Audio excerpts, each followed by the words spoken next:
The Charlotte Hornets core of LaMelo Ball, Miles Bridges, and Brandon Miller could look different before draft night if the team decides to shake things up. But if that core stays intact, the big question is who's the best fit at number 4 overall? So in this video, we're breaking down the film of 4 prospects that Charlotte could target and looking at how their games mesh with the current roster. So stay tuned. Kick out to none. Slam for Edgecombe. Hello and welcome back into Scout Team Sports. As you heard in the intro, today we are talking all about the Hornets and what their options are at number 4 if things stay the same for them overall. So I want to start this off by jumping into the game film of VJ Edgecombe, who is far and away right now the favorite for that pick. So let's take a look at what he did at Baylor last year. Last year at Baylor, VJ Edgecombe got consistently better as the year went on. And over the last 7 games of the regular season, you really started to see him just kind of put it all together. He averaged 20 points per game in those 7 games, over 4 rebounds, 3 assists. And he shot the ball at around 50% from the field, which is really good considering the amount that he was being used. When you look at him overall and his year as a whole last year, there was, a lot to take away from that in a really positive manner. So again, for the year, he shot over 50% from the field when he was shooting from within the 3-point line. As a shooter, he was actually quite good as well. So when you look at it overall, you might be underwhelmed thinking he only shot 33% from 3. But when you start to break it down by those types of shots he was getting from beyond the 3-point line, it changes the metrics a little bit. So he shot 36% on catch and shoot looks overall. And when he was unguarded, he actually shot around 46.5% from 3. So the mechanics are there, and I think that as a shooter on the NBA level, you have to kind of project him out as maybe getting some even better looks when you surround him with guys who are talented. I love the pair with LaMelo Ball if he sticks around in Charlotte because he's a guy who athletically can get to the rim and make really athletic plays, but he can also hang out on the perimeter, get really good spot-up looks off of drive and dishes from other players like a LaMelo Ball. So I think there's a reason why he's the favorite, and he makes a ton of sense for the Hornets roster as it's currently constructed right now. Next, I want to talk about a player who likely won't be there when the Hornets draft at number 4, and that's Texas's Tre Johnson. Now, for my money, I think Tre Johnson is the best fit for the Charlotte Hornets overall, and there's a variety of reasons I say that. I think when you talk about placing him next to a Brandon Miller and a LaMelo Ball, it's just adding way more offense than these other options. Tre Johnson, in my opinion, is the best scorer available in this draft, and he does it in a variety of ways. So when you're looking at the film from last year and looking at his stats, he shot the ball very well, particularly from 3 all year long. So about 40% on all jump shots from 3. And the numbers just get better as you look at catch and shoot numbers. So 41% when he was guarded, really almost 42%. Off the dribble, he was 38%, and that's on a really high volume. I mean, he's a guy who shot 100 threes off the dribble last year and is still shooting 39%. So when you're talking about him in the NBA setting, I think it's somewhere where that's going to thrive even more, given the space that's going to be afforded to him by the other options. And you're talking about putting a Miles Bridges, Brandon Miller, you could slide Tre Johnson in there with that group in LaMelo, and that's a very dynamic offense to have on the court. And then if, Mark Williams is able to stay on the court a little bit more, I just think it makes so much sense. And now, unfortunately, Tre Johnson's projected to be drafted by this point, so unless they make a trade to move up, which would cost them, maybe a piece off of that roster that we've already talked about, then I just don't see it. But overall, a really dynamic player. I think the Hornets would love to get him if he's there at number 4. Now, the next 2 pieces that we're going to talk about are going to be a little controversial. One, and the first one we're going to talk about, Ace Bailey. His management is particularly interested in 2 destinations right now, Charlotte not being one of them. And if I'm Charlotte, I still might draft the guy just because I think he could be that good. Let's take a look at his film. Now, if I'm the Hornets, I'm taking Ace Bailey simply because he fits the roster so well.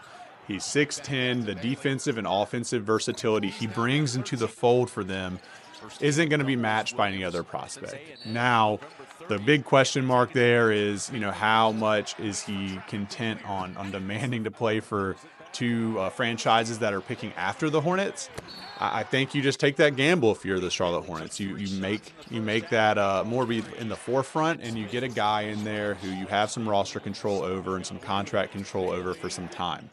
Now, you look at what he did at Rutgers. He was a dynamic scorer, played the passing lanes well on defense, brings just a ton of length and skill to a variety of positions. So again, if I'm the Hornets, yeah, I'm taking the chance. I'm picking him tomorrow night, and I'm seeing what happens from there and just shooting for the odds that I'm getting a franchise cornerstone with a pick where I need him to be.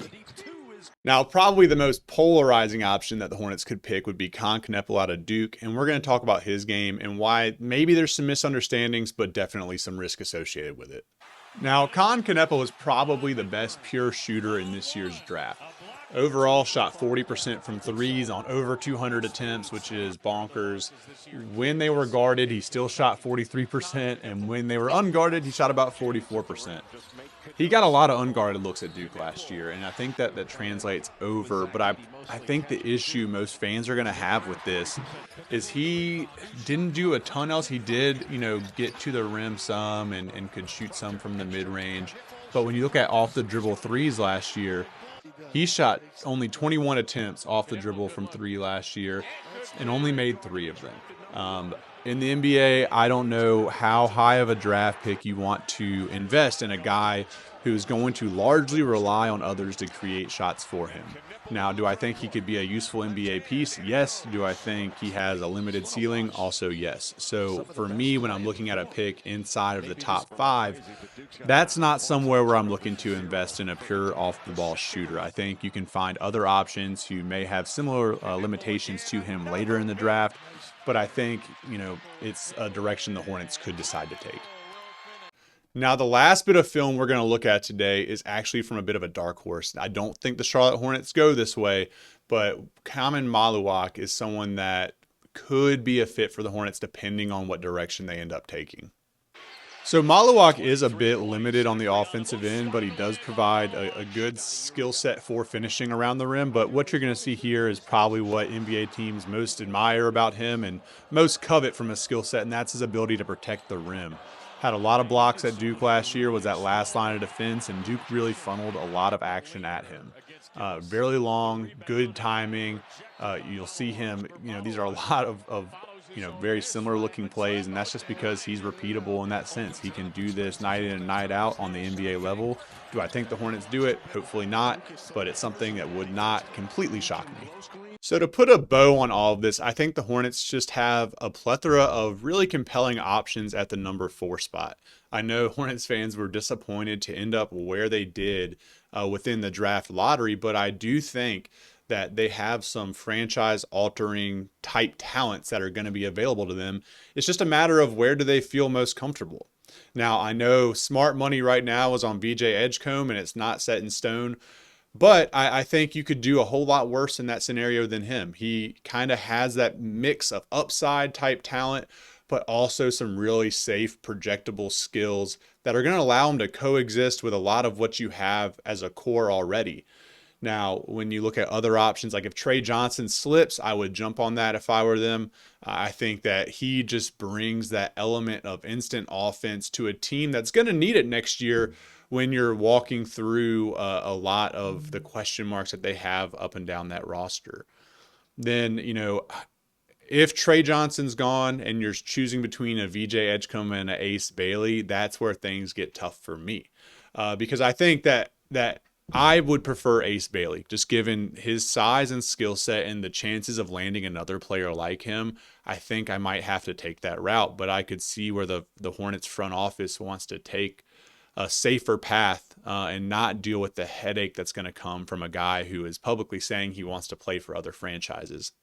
But on Ace's, again, on his side is just that elite level talent that if you're an organization like Charlotte in a market like the city of Charlotte, I think you got to take some swings in the draft, and it starts with selections and decisions like this. So it'll be very interesting. Now, then you get into the Khaman Maluach and the Khaman Maluachs of it all, and I think those are best left for other teams. I don't think they fit quite well with the Hornets.